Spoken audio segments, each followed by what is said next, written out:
What's up, my know-it-alls? It's time for another episode of Star Trek Lower Decks. Specifically, we're talking at Season 4, Episode 7, A Few More Badgeys. Now, before we get into all that, do me a favor, like the video, subscribe to the channel. It genuinely helps the channel grow. Lets everybody know that you want to be part of the know-it-all nation.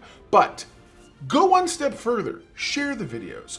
That's really what does it. That's what helps the channel grow the most, because as you share the videos, we get more subscribers. The more subscribers we get, the more opportunities we have to be able to monetize the channel better and make more unbelievable great content just for you. So sit back, relax, as we start the review of Star Trek Lower Decks, Season 4, Episode 7, A Few More Badgeys.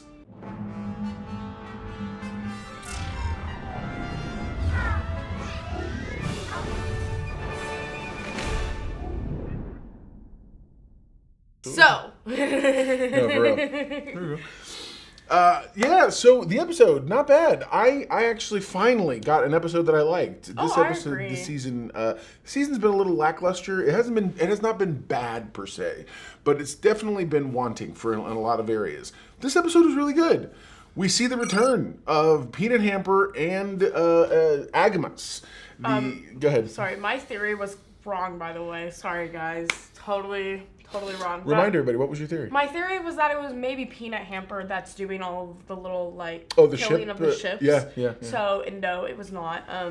Peanut Hamper's slain, though, so good for her. Yeah, and then you can see, so the episode essentially starts with Peanut Hamper's up for parole, and Agamas has information about the disappearances, because that's actually what the episode starts, is with another one of those ships appearing. They attack this time the Bynar. Those of you familiar with Star Trek The Next Generation will recognize the Bynar from early Next Gen episode, which is the episode was literally 11001011001110. They sound like sped up talking. That's because they're computer. They talk like serious? in a computer language. Yeah, it's very. But then you get into the meat and potatoes of the episode, and they split the. It felt real. Okay, if I'm being critical like I've been lately, but still, I mean, again, enjoyed the episode very much. I thought it was weird. We don't ever see the command crew of the Cerritos hardly anymore, and I've almost never seen just like why are these four the four they keep going to for this kind of stuff.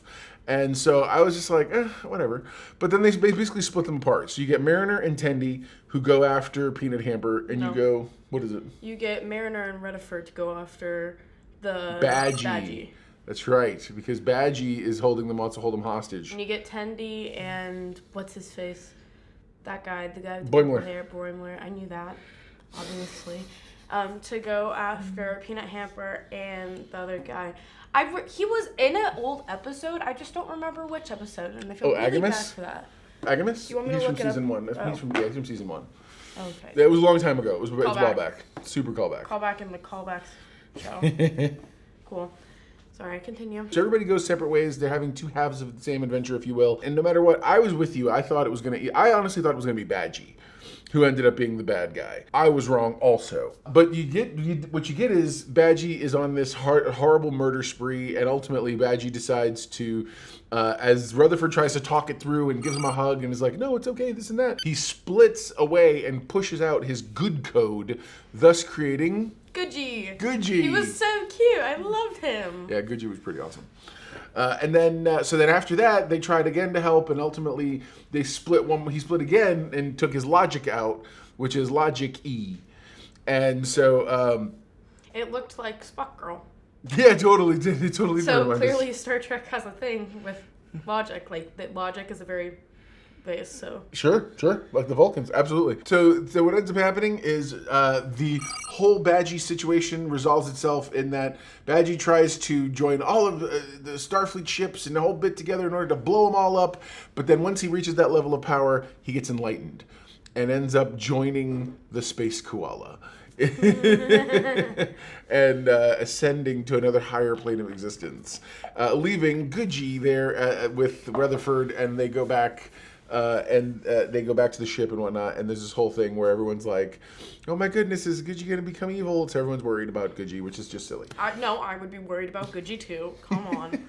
He might be fun right now, but so was Badgey, so. Fair enough.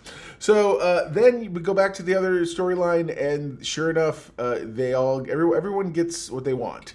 And then Agamus gets them to take him off the ship in order to go meet up with Peanut Hamper, because he assumes Peanut Hamper wants to meet up at this one place to conquer it. Come to find out, Peanut Hamper doesn't show up. Agamus conquers it anyway with Boimler and them. Boimler the whole time is like, yeah, sure, we can reverse all this. My issue is I want information on those ships that are attacking other destroying ships in the quadrant. He's trying to solve the mystery, and so ultimately they end up tracking down Peanut Hamper to this one starbase where all the other exocomps are, and they're being used to help and do stuff. And come to find out, Peanut Hamper actually got actually genuinely rehabilitated. Yeah, like, didn't she get parole? Mm-hmm. And apparently they were, like, planning out the parole speech and making it fake. But then she was like, no, like, it's actually not fake. Like, that's, like, my genuine feelings.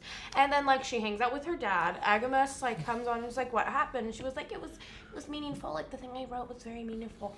And then he's like, oh, my gosh. Like, the only reason, like, I wanted to, like, take over planets is because I was spending time with you. And she goes, oh, my gosh, you're my best friend. And, like, they're, like, best friends. So.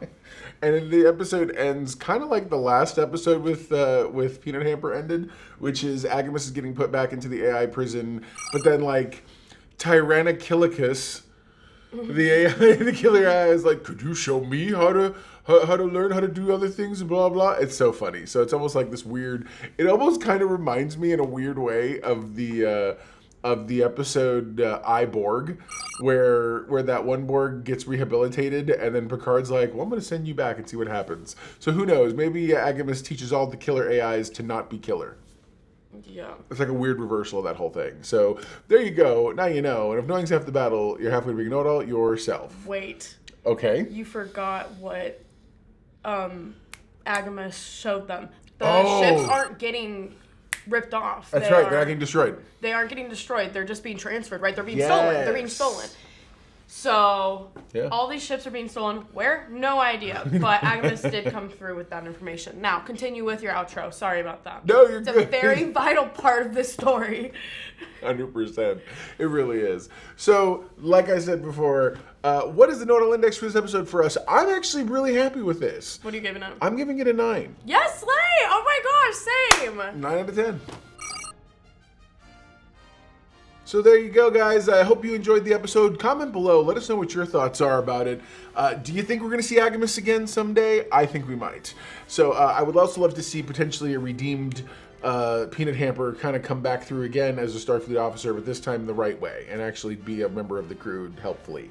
So that'd be kind of cool. I would love to see Trichilicus. Yeah, Tyrannokilicus. Tyrannokilicus. Totally. All right, guys. We'll talk to you again soon. Never forget. Everyone loves a know-it-all. Bye.